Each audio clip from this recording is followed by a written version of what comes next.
शहापूर गावातील शिवदत्त महाराज यांच्या पुढाकारातून शहापूर येथे हनुमान चालीसा पठणाचा कार्यक्रम अत्यंत भक्तिभावाने आणि मोठ्या उत्साहात साजरा करण्यात आला। या धार्मिक कार्यक्रमामुळे संपूर्ण परिसर भक्तिमय वातावरणाने भारावून गेला होता। कार्यक्रमाच्या सुरुवातीला बजरंगबलींच्या प्रतिमेचे पूजन करून सामूहिक हनुमान चालीसा पठण करण्यात आले। उपस्थित भाविकांनी एकसुरात हनुमान चालीसा म्हणत प्रभू श्रीरामांचे परमभक्त भगवान हनुमान यांची भक्तिभावाने आराधना केली। जयघोष, मंत्रोच्चार आणि भक्तिगीतांमुळे परिसरात आध्यात्मिक ऊर्जा निर्माण झाली होती। या कार्यक्रमाचे आयोजन शिवभक्त ज्ञानदेव काळे पाटील, पैलवान हिमराज भैया भालसिंग पाटील यांच्या सौजन्यातून या कार्यक्रमाचे आयोजन करण्यात आले होते। यावेळी विष्णू तरुण मंडळ, शिवशक्ती तरुण मंडळ, बजरंगबली मित्र मंडळ, शंभूराजे मित्र मंडळ तसेच मंगलेश्वर मित्र मंडळ पदाधिकाऱ्यांनी आणि शहापूर ग्रामस्थ उपस्थित होते। हनुमान चालीसा पठणाच्या माध्यमातून समाजात एकोपा, श्रद्धा आणि आध्यात्मिक संस्कार दृढ व्हावेत, हा या कार्यक्रमामागील उद्देश असल्याचे आयोजकांनी सांगितले।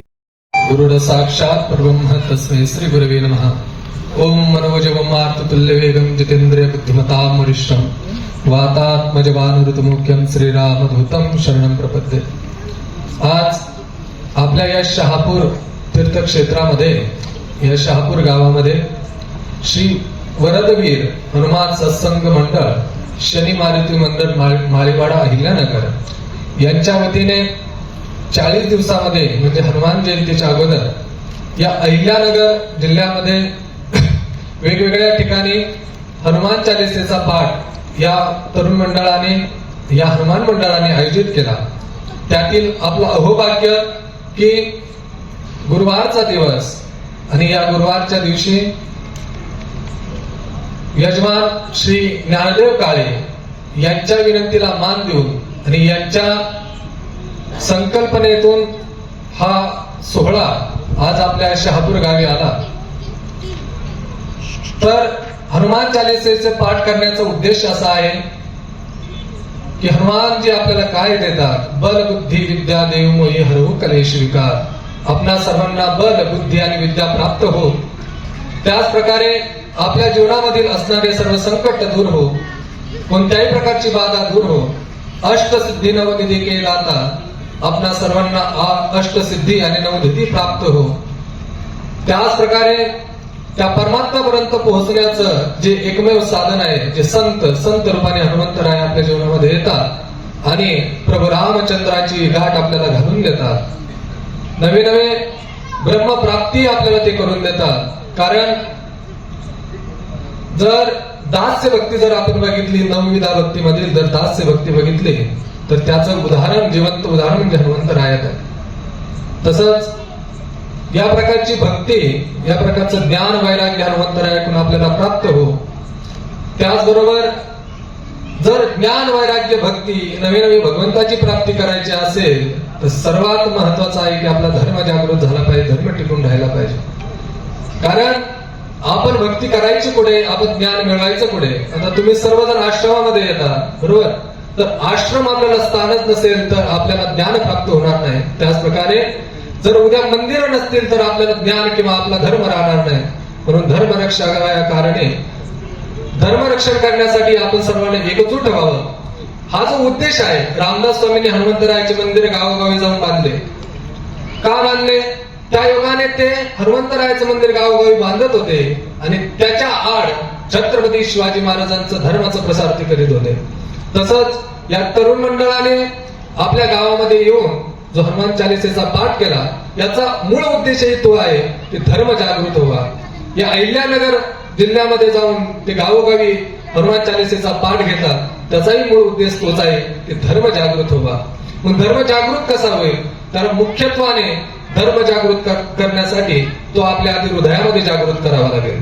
हृदयामध्ये जागृत करून तो आपल्या घरामध्ये जागृत करावा लागेल। आपल्या घरामधील मुलाबाळांना, आपल्या पत्नीला, आपल्या वडिलांना आपल्या धर्माविषयी ज्ञान द्यावं लागेल। त्यानंतर आपल्या गावामध्ये तो जागृत करावा लागेल। आपल्या गावामध्ये मंदिर नसतील तर मंदिर उभारण्यात यावी। त्याच प्रकारे जो तरुण मंडळ आहे, या तरुण मंडळाला व्यसनापासून दूर करून आणि धर्मजागृतीसाठी कोणत्याही आया बहिणीची छेड न काढता, जर कोणी काढत असेल तर आया बहिणीचं रक्षण त्या तरुणांनी करावं। दारू पिऊ नये, कोणत्या प्रकारचं व्यसन त्या तरुणांनी करू नये, त्यावेळेस आपला धर्म जागृत होईल। छत्रपती शिवाजी महाराजांचे 3 तत्व मी पाहतो की जनतेला त्रास देऊ नये, स्त्रियांना त्रास देऊ नये आणि दारू पिऊ नये, हे वयाच्या 4थ्या वर्षी वडिलांनी आम्हाला शिकवलं होतं. तेच धर्मरक्षावया कारण, ते धर्म जर आपण रक्षण केलं. तुकोबाराय पण म्हणतात की धर्मरक्षावयासाठी आम्ही काय करतो, मेना उनी मऊ आम्ही, वज्रा उनी कठीण, विष्णुदास आम्ही. तर धर्मरक्षावयासाठी आम्ही मेना उनी मऊ होऊ, तुमच्या पुढे लीन होऊ, पण वज्रा उनी कठीण होऊ. वज्र म्हणजे इंद्राच्या हातात असणारं हत्यार, त्या वज्रापेक्षा आम्ही कठीण होऊ आणि पुढल्यासाठी तलवार काढण्यासाठी सुद्धा मागे पुढे बघणार नाही. तीच धारणा प्रत्येक हिंदूने आपल्या हृदयामध्ये जागृत करून आपला हिंदू धर्म, ज्या प्रकारे बाकीचे धर्माचे लोक आपला धर्म टिकवण्यासाठी लागेल ती परोकाष्ठा करतात, तीच परोकाष्ठा आपण सर्वांनी एकत्रित येऊन करावी. दुभाळगी आपल्या धर्मामध्ये नसावा, एकत्रितपणा आपल्या धर्मामध्ये असावा, हीच अभिलाषा मी तुम्हा सर्वांकडून व्यक्त करतो. आणि हनुमंतरायाचरणी पुन्हा एकदा प्रार्थना करतो की आपल्याला धर्म, अर्थ, काम आणि मोक्षाची प्राप्ती घडो, आपल्याला भगवंत प्राप्ती घडो आणि धर्माचं रक्षण आपल्याकडून त्यांनी करून घ्यावं, हीच हनुमंतरायाच्या चरणी मी प्रार्थना करतो आणि थांबतो. राधे राधे. जय श्रीराम.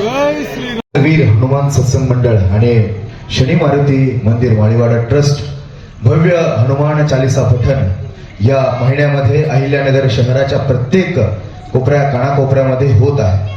खरं तर हे धर्माचं पालन आहे. आज तुकाराम बीज आहे. तुकाराम महाराजांनी सांगितलंय की धर्माचे पालन करणे पाखंड खंडन हेची आम्हा करणे काम, बीज वाढवावे नाम. आणि आपल्या महाराष्ट्राने अनेक साधू संत, त्यांच्या साधू संतांच्या परंपरेत घडलेला हा महाराष्ट्र, त्यांची ही शिकवण खरं तर ही चांगली शिकवण आपण पुढे नेण्याचं काम खरं तर या माध्यमातून करत आहोत. आज संपूर्ण महाराष्ट्रात नव्हे तर भारतात नव्हे तर संपूर्ण जगभरामध्ये फक्त अहिल्यानगर हे शहर एकमेव शहर आहे की ज्या ठिकाणी हनुमान चालीसा पठणाचे कार्यक्रम प्रत्येक कानाकोपऱ्यामध्ये अहिल्यानगर शहराचे होत असतात. आणि ही आपल्यासाठी एक गर्वाची बाजू आहे. ज्या ज्या वेळेस या सांस्कृतिक वैभवामध्ये ही जी दखल घेतली जाईल त्यावेळेस आपल्या अहिल्यानगर शहराचं नाव अग्रक्रमाने घेतलं जाईल. आम्हाला, आमच्या मंडळाला खरंच खूप अभिमान आहे की हे पावन पुण्य काम आम्हाला करण्याचं भाग्य कुठेतरी आम्हाला मिळतंय. बजरंग बालाची आमच्यावर कृपा आहे की ही शिकवण आणि ही जनजागृती करण्याचं काम आम्हाला मिळतंय. असंच बळ बजरंग बालाचं आम्हाला मिळो, आपल्या सगळ्यांचंच बळ आम्हाला मिळो अशी प्रार्थना करतो. धन्यवाद.